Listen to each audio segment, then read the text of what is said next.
Bismillahirrahmanirrahim. Assalamualaikum warahmatullahi wabarakatuh. Alhamdulillah, apa kabar anak-anak semua? Jumpa lagi dalam pembelajaran pendidikan agama Islam bersama dengan Abi Alif.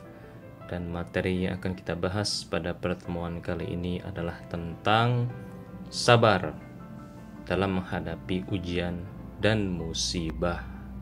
Mengapa kita sebagai manusia, sebagai hamba selalu diuji oleh Allah Subhanahu wa taala? Kenapa kita tidak dibiarkan saja hidup dengan tenang, dengan nyaman, dengan bahagia? Mengapa kita harus merasakan ujian? Mengapa kita harus merasakan musibah? Pertama, karena Allah Subhanahu wa taala ingin memberikan kepada kita kabar gembira berupa naiknya derajat kita di sisi Allah Subhanahu wa taala. Yang kedua, untuk mengetahui siapa yang beriman dan siapa yang ingkar. Ini merupakan proses seleksi dari Allah. Karena orang beriman pasti akan tabah dan sabar ketika menghadapi musibah, akan selalu berprasangka baik kepada Allah Subhanahu wa taala. Sebaliknya, orang yang ingkar, ia tidak akan tahan menghadapi ujian. Ia tidak akan tahan menghadapi musibah sehingga dia mencari pertolongan lain kepada selain Allah. Tentu saja pertolongan itu kepada setan. Yang ketiga, agar kita sebagai manusia kembali kepada Al-Quran. Terkadang kita suka salah jalan. Terkadang kita lebih memilih jalan yang mudah, sedangkan itu adalah haram hukumnya. Kita lebih memilih jalan yang mudah meskipun haram ketimbang jalan yang sulit meskipun halal. Maka dengan ujian ini diharapkan kita akan mampu kembali kepada kebenaran yang utama, yaitu Al-Quran. Dari tadi kita membahas sabar. Sebenarnya sabar itu apa ya? Sering kita mengucapkan sabar, sering kita mengatakan sabar, tetapi sebetulnya sabar itu apa? Sabar berarti menahan diri. Menahan diri dari apa? Dari melakukan perbuatan yang tidak disukai Allah. Dan dari melakukan perintah Allah. Berarti ada dua ciri khas sabar. Yang pertama, sabar untuk tidak berbuat maksiat. Yang kedua, sabar untuk terus melakukan perbuatan baik. Nah, jadi sabar itu bukan hanya sekedar menahan emosi. Sabar bukan hanya sekedar menahan marah. Tetapi ketika kita berusaha mengendalikan diri kita untuk tidak melakukan perbuatan tercela, itu merupakan sabar. Sabar untuk tidak tergoda. Ketika kita juga menahan diri kita untuk terus istiqomah, konsisten terus-menerus mengerjakan perintah-perintah Allah, itu juga sabar. Sabar dalam ibadah. Maka sabar itu ternyata adalah menahan diri dari tidak berbuat dosa dan istiqomah untuk terus melakukan perbuatan terpuji. Allah Subhanahu wa taala berfirman di dalam Quran surat Al-Baqarah ayat 155 sampai 156. Wala nabluwannakum bisyai'im minal khauf, dan sungguh akan kami berikan kepadamu cobaan berupa rasa takut, wal ju', kelaparan, wa naqasim minal amwal, kekurangan harta, wal anfusi, jiwa, was samarat, dan buah-buahan, tumbuh-tumbuhan, wa basyiris sabirin, dan berikanlah, sampaikanlah kabar gembira kepada as-sabirin, orang-orang yang sabar. Ini janji Allah, karena Allah selama kita hidup di dunia, pasti Allah akan terus menguji kita, akan terus menempa diri kita. Ujian Allah berupa ketakutan, kelaparan, kekurangan harta, kemiskinan, kekurangan jiwa, dan kekurangan buah-buahan. Jadi ujian dari Allah itu tidak akan berada jauh dari ciri-ciri ini. Jadi ujian Allah itu tidak akan jauh-jauh dari ketakutan, kelaparan, kemiskinan, dan kekurangan gizi. Buah-buahan itu kan gizi. Coba kalian perhatikan, musibah-musibah yang ada di dunia ini pasti tidak akan jauh-jauh dari ini. Takut akan bencana, khawatir akan masa depan, bencana, musibah kelaparan, musibah kemiskinan, kekurangan harta benda, kemudian meninggal dunia, ya, musibah berupa jiwa itu ditinggalkan orang-orang terkasih, kemudian kekurangan gizi, itu kan musibah-musibah yang ada di dunia ini kan, dan itu Allah sudah janjikan itu sejak dahulu. Kitanya saja yang tidak sadar dengan itu. Tetapi apabila kita lulus dari ujian ini, maka kita akan mendapatkan kabar gembira. Apa kabar gembiranya? Tentunya balasan berupa kebaikan di dunia maupun di akhirat. Nah, orang-orang yang sabar itu adalah siapa mereka?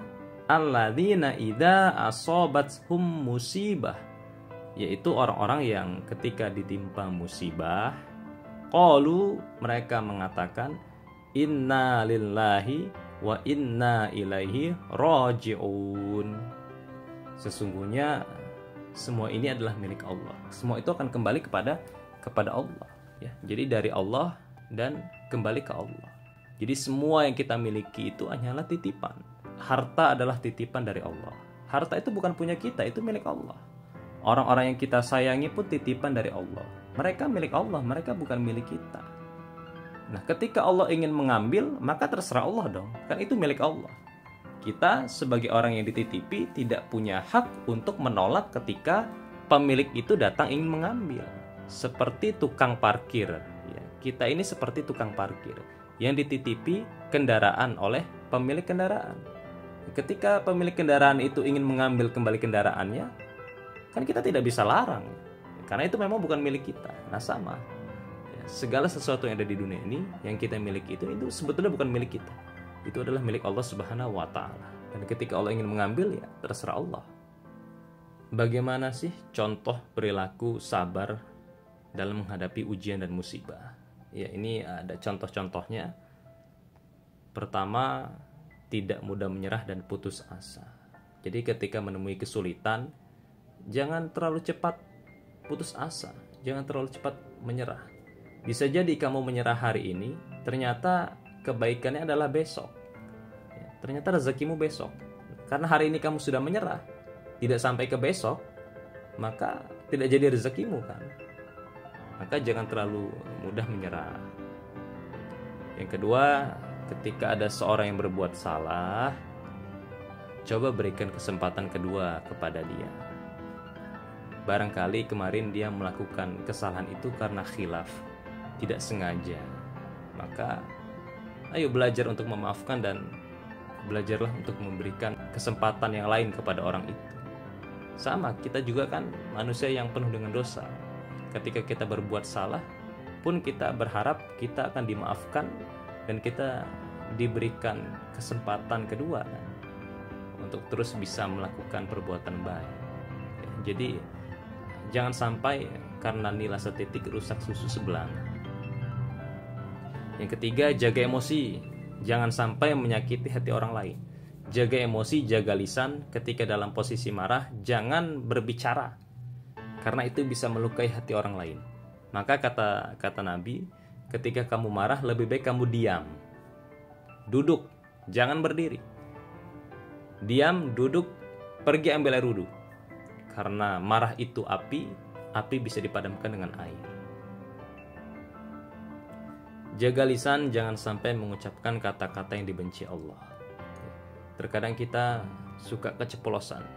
Ketika kita sedang dalam posisi sulit, kita terkadang mengucapkan sesuatu yang tidak pantas. Seperti misalnya, Allah itu tidak adil. Kenapa saya yang diuji? Kenapa saya diuji terus-terusan? Nah, jangan sampai kita mengucapkan itu, ya. Tetapi ucapkanlah qadarullah wa ma syafa'ala. Itu semua sudah menjadi takdirnya Allah Subhanahu wa Ta'ala. Apapun yang menimpa kita, baik itu ujian, musibah, kebahagiaan, kesenangan, itu semua merupakan kehendak Allah. Mau Allah berikan kepada kita kesenangankah, kesedihankah, itu terserah Allah. Mau Allah bahagiakan hidup kita kah, sengsarakan hidup kita kah, itu juga terserah Allah. Maka orang beriman akan ridho terhadap apapun yang Allah berikan kepada kita, karena pasti di balik pemberian Allah itu, meskipun kadang tidak sesuai dengan keinginan kita, pasti ada kebaikan di dalamnya. Hanya saja kita mungkin belum menyadarinya. Apa hikmah kebaikan yang didapat bagi orang-orang yang sabar? Kebaikan apa sih yang akan didapat oleh orang-orang yang sabar? Pertama, orang yang sabar akan semakin dekat kepada Allah. Karena ketika dia sabar, tidak mungkin dia semakin menjauh dari Allah. Ketika kita sabar, kita pasti akan semakin menunjukkan rasa cinta kita kepada Allah Subhanahu wa Ta'ala. Kita yakin bahwa apapun yang Allah berikan kepada kita, itulah yang terbaik bagi kita. Keyakinan itulah yang akan menjadi modal kita untuk semakin dekat dengan Allah, bukan semakin jauh. Orang yang sabar akan mendapatkan pahala yang besar, ya. Karena ketika kita ridho menerima ketetapan Allah, kita tidak akan mungkin untuk mencari solusi dari permasalahan kita itu kepada hal-hal yang tidak diridhoi oleh Allah. Ya, misalkan ketika kita ada masalah keuangan, kita mencari solusi untuk menyelesaikan itu kepada sesuatu yang haram, misalnya dengan mencuri, dengan menipu, itu kan Allah benci itu. Maka jangan sampai dilakukan. Ketika kita mencari solusi dengan cara yang Allah ridhoi, maka kita akan mendapatkan pahala. Tetapi sebaliknya, ketika kita mencari solusi dengan cara yang Allah murkai, kita pun akan mendapatkan dosa. Mendapatkan ampunan dan kasih sayang dari Allah Subhanahu wa Ta'ala. Apa maksudnya? Nanti kita lihat. Menjaga hubungan baik dengan teman-teman. Ya, ketika kita sabar bisa mengendalikan diri kita, tidak menyakiti orang lain, maka hubungan kita pun akan terjaga dengan teman-teman kita, keluarga kita, orang-orang di sekitar kita. Tetapi sebaliknya, ketika kita marah pada saat itu dan kita mengucapkan kata-kata yang menyakiti hati orang lain, yakinlah nak bahwa luka hati itu akan sulit sembuh. Luka hati berbeda dengan luka fisik. Luka fisik diobati, sembuh insya Allah, ya. Seminggu sembuh mungkin, sehari 2 hari bisa sembuh. Tetapi luka hati itu bisa membekas, mungkin bisa bertahun-tahun dan kita tidak tahu kapan sembuhnya. Dan terhindar dari hal-hal yang berpotensi merugikan diri sendiri. Jangan sampai marahnya 5 menit tetapi sembuhnya orang yang kita sakiti itu bisa bermenit-menit, berjam-jam, bahkan berhari-hari, ya. Itu kan akan merugikan diri kita. Nah, mengapa orang yang sabar akan mendapatkan ampunan dari Allah? Mengapa orang yang diuji, mengapa orang yang tertimpa musibah ada peluang untuk diampuni dosa-dosanya oleh Allah? Maka kita baca hadisnya. Ma yusibul muslim min nasobin.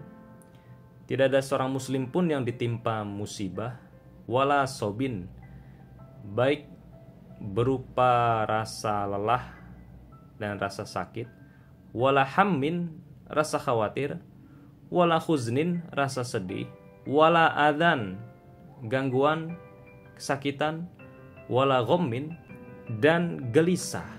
Jadi tidak ada seorang muslim pun yang ketika ditimpa musibah, baik berupa rasa lelah, ya, rasa sakit, khawatir, sedih, sakit, gangguan pada dirinya, hatta syaukati yushakuha, bahkan sampai dia terkena duri sekalipun, illa kafarallahu biha min khotoya, melainkan pasti Allah akan mengampuni dosa-dosanya.